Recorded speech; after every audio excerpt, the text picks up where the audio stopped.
Back again with the Darkglass, Darkray, Stingray 5. Had some questions around the Darkglass preamp. I definitely think it is different than what's in the specials normally. Just hearing from centers what they chose for frequency ranges, it's not bad. I would say that you could probably tell a difference at the end of the video. I'll play the special just to kind of compare with the same settings, what's the special sound like. But I'm going to play it dry, turn up the treble, let you hear what the treble sounds like, and then turn up the bass. Likewise, same thing. This is 100% flat, normal tone. I'm just going to play open strings, fret a couple strings, let you hear that.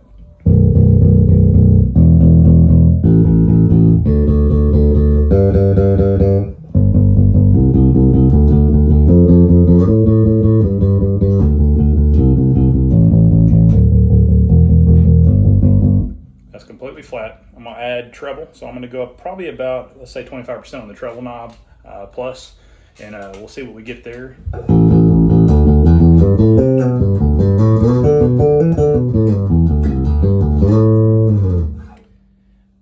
And then I'm going to go 100% open on the treble knob. Probably not going to be very useful, but hey, you'll know what it is.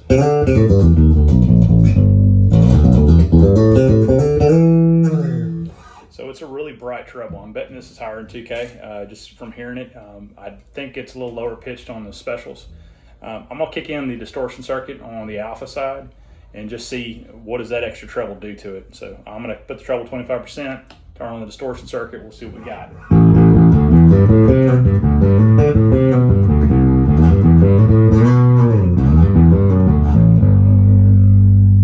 So it definitely opens up that distortion a little bit. I'm going to put it back at center point.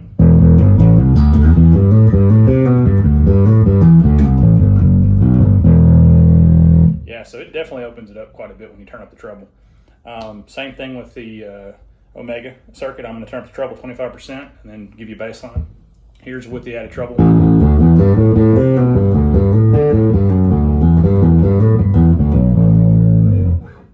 Back to center point.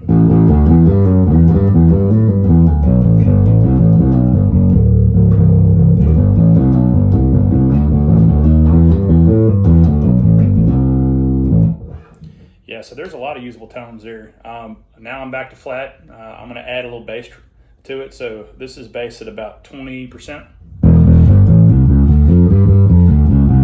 You can hear a whole lot of subs coming through there.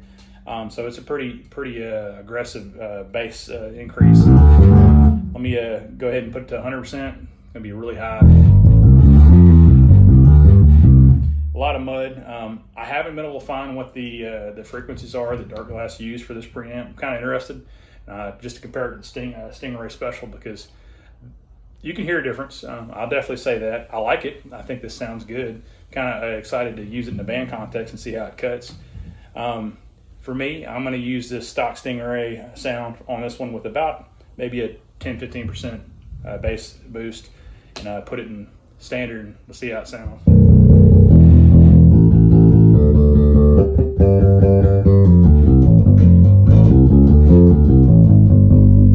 Sounds like a Stingray to me.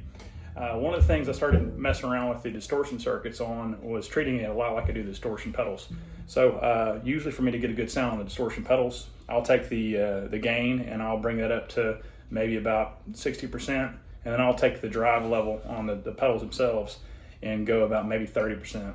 So yesterday when I was trying this out, I really had the gain dimed all the way, and I think you get a lot more range if you go maybe 50% on the gain knob, and then do about likewise 20-30% on the blend knob.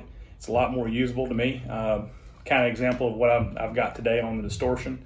This is with a 20% bass boost.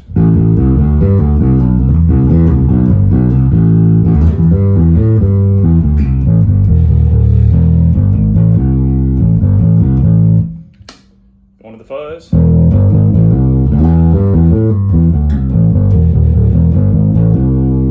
This is with me having the blend about 20% or so. So I'm gonna just do a couple open strings and rotate the blend knob so you can hear that with the gain sitting at about 50%. So this would be dry. 20%,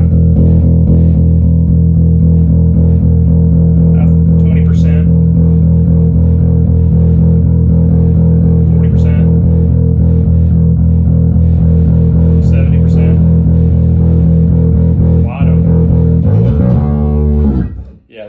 lot of range. So I could see this being useful playing in a band and having like a bridge or some section you want to build, and using it almost like you'd use a micro synth. Turn up the distortion, you could get some good synth sounds. Very useful.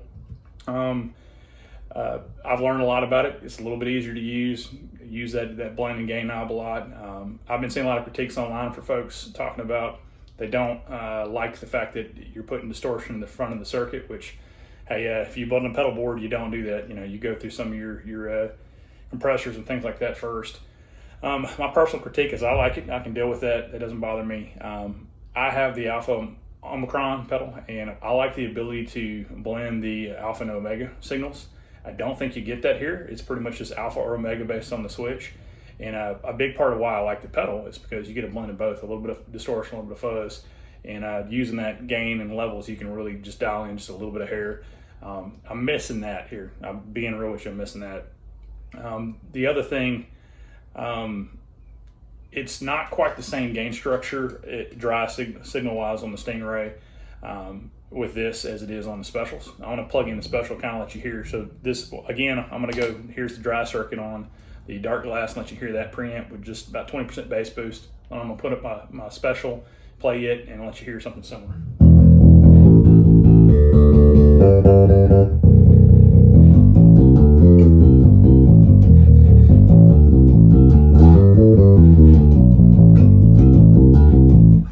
So that's the Darkglass. Let me get the Special real quick.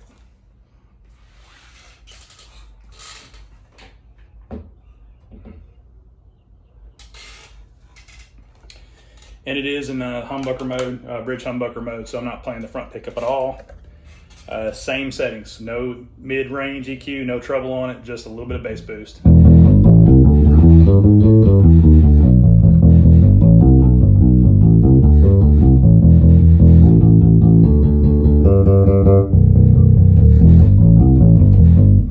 little bit of gain difference too, but that's pretty much it. So I'm still digging the bass. I think it's very well made. It's every bit on par or better than my Special. I'll play it live some point and probably put some links in here. But that's that. Thanks.